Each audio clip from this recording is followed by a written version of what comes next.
On this tutorial I'm gonna show you how to fix Instagram camera glitch. So if you have any problem with Instagram camera, this video is gonna help you a lot. So all what you have to do is just go to the settings, go to the apps manager, go to the apps, scroll down until you find Instagram and click on it. Now on this page you need to focus, so all what you have to do is click on this force stop and then go to the permissions and make sure to enable the camera permission, and also make sure to enable the storage permission, and then go back, click on the storage.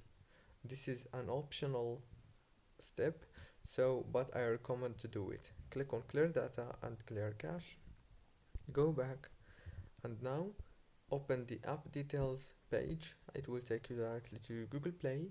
Make sure that you have the last version of Instagram. If you don't have it, then you will have to update. So that's it guys, don't forget to like and subscribe to the channel for more Instagram educational videos. See you later.